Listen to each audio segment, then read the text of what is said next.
When Senator McCain was stumped by a question almost every other American could answer in a split second, how many houses do you own? There was a silver lining. That would be the complete burial of his answer and his continuing absence of any real clarification. When a New Mexico voter called for the reestablishment of the military draft, and McCain said he did not disagree with anything she said. Our fourth story on the countdown, the McCain camp has finally responded to a request for a clarification, but by itself, that clarification may have just further muddied the waters. A nearly 2-minute question from a woman in New Mexico began and ended with a reference to McCain's promise to follow Osama bin Laden to the gates of hell. It weaved through health care, illegal immigration, and then ended with reintroducing the draft. Yes, Senator McCain, I truly hope you get the opportunity to chase bin Laden right to the gates of hell and push him in, as you stated on your form. I do have a question, though. The disabled veterans, especially in this state, have horrible conditions.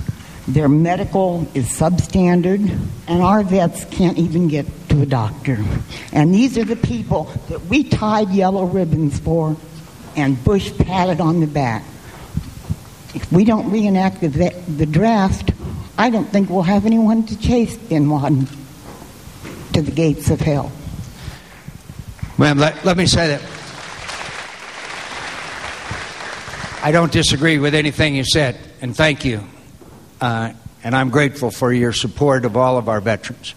I carry with me quite often a quote from George Washington in 1789. He said, "The willingness with which young Americans will serve their country in future wars is directly related to the treatment of those who have previously served and sacrificed in conflict." He was right in 1789, and he's right today. The rest of McCain's answer was about veterans and health care. More than 24 hours after the fact, campaign spokesman Brian Rogers finally offered a comment to Countdown, which is, quote, "Senator McCain was obviously speaking about veterans' health care, as is absolutely clear if you actually read question and answer in full. Senator McCain has been clear and consistent in opposing a draft."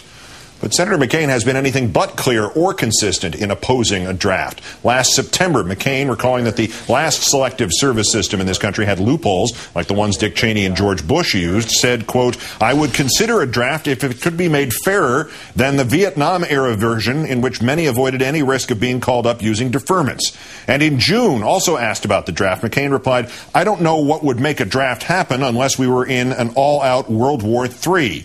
A quote which itself is perhaps fully understood only in the context of his reaction in July 2006 when asked if he agreed with Newt Gingrich when he said, "We're in the early stages of what I would describe as the Third World War." McCain answered, "I do, to some extent."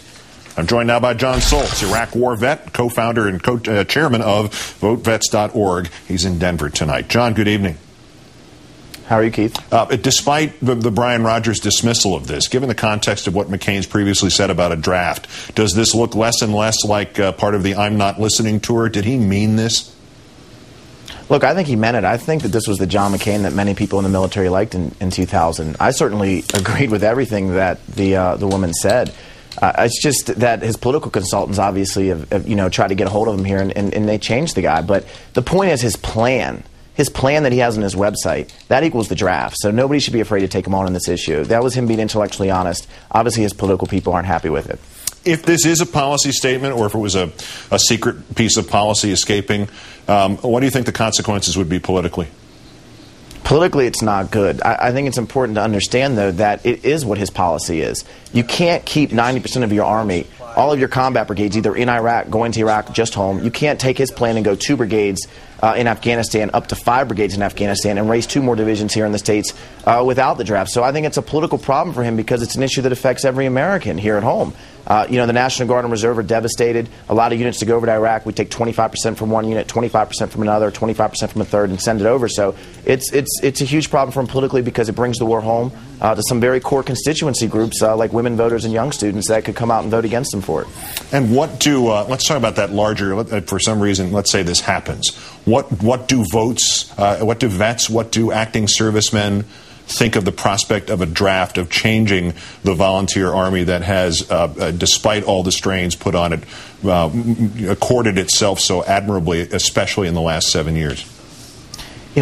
Vote Vets and myself, we encourage a lot of people to serve in the military. We think it's a great profession. But overwhelmingly, the men and women who fight for our country are against the draft. And we know the McCain plans is more overextension, more George Bush policies. And I think that's why you've seen so many members of the military by a 6-to-1 margin make donations to Senator Obama. But if you're in the street in Baghdad right now, or you're taking a convoy from Baghdad to Balad, you don't want a soldier in your convoy who just doesn't want to be there because of the draft. So overwhelmingly in the military, our service members oppose it.